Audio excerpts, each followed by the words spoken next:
Dear friend, welcome to my YouTube channel SKP यूसूज। इसमें हम SSC CHSL शिफ्ट 1 के जीके के क्वेश्चंस आंसर सहित आपको बताएंगे।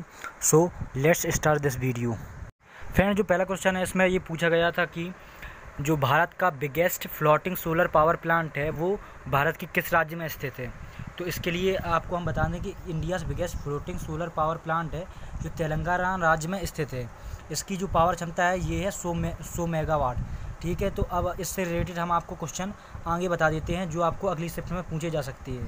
ठीक है, तो इसी के साथ world's largest floating power plant solar project है जो 2023 तक स्टार्ट होने वाला है। ये कहाँ बन रहा है? ये ओमकारेश्वर के मध्य प्रदेश के ओमकारेश्वर स्थान पर बन रहा है। इसकी कैपेसिटी है 600 मेगावाट की।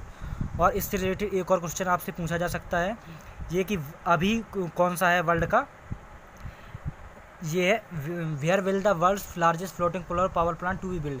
तो ये अभी में ये सिंगापुर में जो बन रहा है, लेकिन 2023 तक वर्ल्ड का जो लार्जेस्ट सोलर प्लांट है वो कहाँ? मध्य प्रदेश के ओमकारेश्वर में बनेगा। ठीक है, तो चलिए अब बढ़ते हैं हम अपने सेकंड क्वेश्चन के लिए। फ्रेंड्स, सेकंड क्वेश्चन हमारा है, ये बुक से रिलेटेड क्वेश्चन पूछा गया था। उसमें पूछा गया था कि पाथवे टू गॉड जो किताब है इसके रचनाकार कौन है। तो ये देखिए, पाथवे टू गॉड के रचनाकार महात्मा गांधी हैं।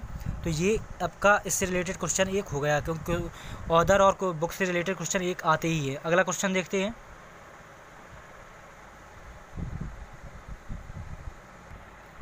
फ्रेंड्स, अगला क्वेश्चन है हमारा, उसमें ये क्वेश्चन में ये पूछा गया था कि विश्व टीबी दिवस कब मनाया जाता है, यानी कि वर्ल्ड ट्यूबरक्लोसिस डे कब मनाया जाता है। तो जो इसका सही आंसर है वो है 24 मार्च। तो जी हाँ दोस्तों, 24 मार्च को वर्ल्ड ट्यूबरक्लोसिस डे मनाया जाता है। इसे क्षय रोग भी कहते हैं हिंदी में। और ये हर साल 24 मार्च को मनाया जाता है। तो किस लिए मनाया? तो अवेयरनेस फैलाने, जागरूकता फैलाने के लिए, टीबी बीमारी के लिए। तो इस बार की थीम क्या थी? इस बार की थीम थी it's time to end TB. It's time to end TB, इस बार की यह थीम थी। तो चलिए अगले क्वेश्चन पे बढ़ते हैं हम अपनी। अगला क्वेश्चन था कि भारत का नेपोलियन किसे कहा जाता है। ये क्वेश्चन था, who is the Napoleon of India. तो इसका आंसर है समुद्रगुप्त। समुद्रगुप्त को भारत का नेपोलियन कहा जाता है। ठीक है, तो ये A.V. स्मिथ जो थे उन्होंने इन्हें कहा था नेपोलियन, क्योंकि ये इनकी जो युद्ध नीति थी वो बहुत अच्छी थी। मिलिट्री जो कॉन्केस्ट थी, नॉन है प्रयाग प्रशस्ति, ये इनकी बहुत अच्छी थी। तो इसलिए A.V. स्मिथ ने इन्हें भारत का नेपोलियन कहा था। तो ये क्वेश्चन आया था कि भारत का नेपोलियन किसे कहते हैं। तो ये आपका हो गया क्वेश्चन, उनका उत्तर समुद्रगुप्त।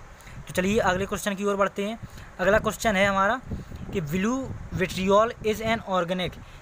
इसमें बताया था ब्लू विट्रियोल का जो सूत्र है वो बताइए। ब्लू विट्रियोल है, इसका सूत्र पूछा तो इसका सूत्र होता है CuSO4 × 5 सॉरी।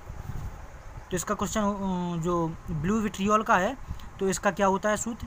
CuSO4 × 5H2O। और इसे हम क्या पढ़ते हैं? इसे पढ़ते हैं पेंटाहाइड्रेट कॉपर सल्फेट। ये CuSO4 × 5H2O। तो ये क्वेश्चन पूछा गया था इस शिफ्ट में। ठीक है, बढ़ते हैं हम अपने अगले क्वेश्चन की। अगले क्वेश्चन है कि भारत के डिप्टी इलेक्शन कमिश्नर कौन है। तो डिप्टी इलेक्शन कमिश्नर अभी है मिस्टर उमेश सिन्हा। ये क्वेश्चन भी पूछा जा सकता कि इलेक्शन कमिश्नर के अध्यक्ष कौन है। तो अध्यक्ष कौन है? वो हैं सुशील चंद्रा अभी इलेक्शन कमीशन के अध्यक्ष हैं। ठीक है, मतलब इलेक्शन कमिश्नर हैं, अध्यक्ष नहीं कहेंगे आप। जैसे इलेक्शन कमिश्नर पूछा जाए तो वो हैं सुशील चंद्रा। ठीक, सुशील चंद्रा। और अगर डिप्टी इलेक्शन कमिश्नर पूछा जाए तो मिस्टर उमेश सिन्हा, क्योंकि इस शिफ्ट में डिप्टी इलेक्शन कमिश्नर पूछा गया था।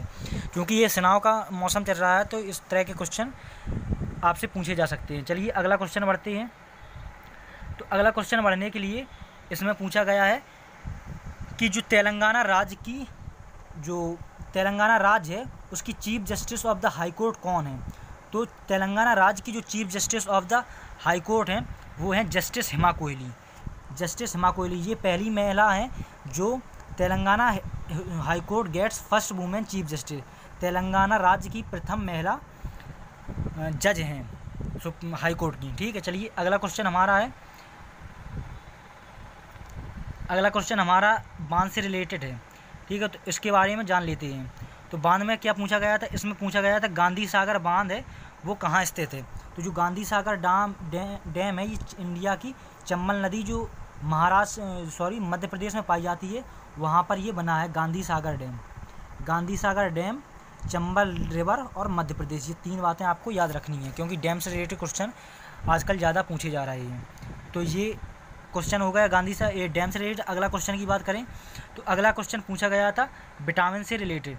तो देखिए विटामिन से रिलेटेड इसमें कौन सा क्वेश्चन पूछा गया, इसमें पूछा गया कि विटामिन सी का जो केमिकल नेम है ये क्या होता है।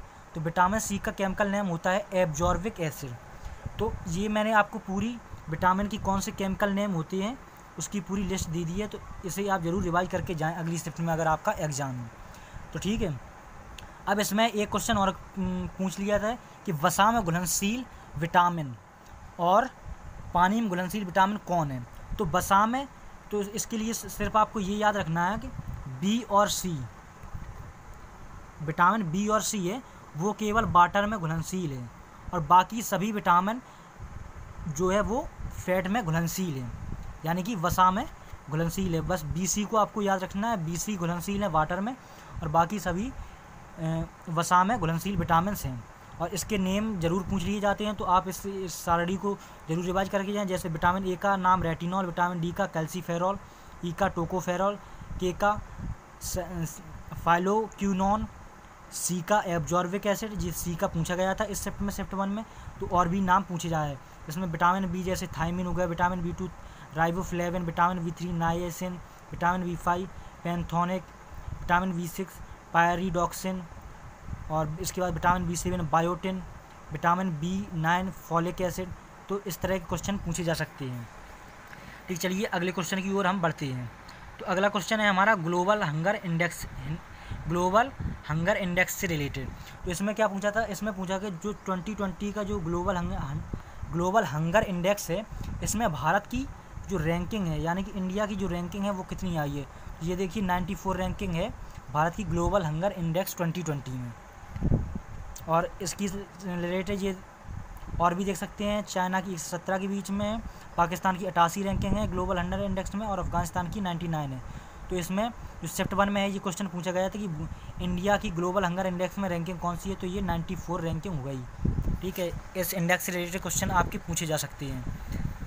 चलिए बढ़ते हैं आगे की ओर। ठीक, तो इतने ही क्वेश्चन थे जो पूछे गए थे SSC CHSL में जो मुझे ज्ञात हो पाए हैं किसी माध्यम से। तो चलिए अपना वीडियो एंड करते हैं।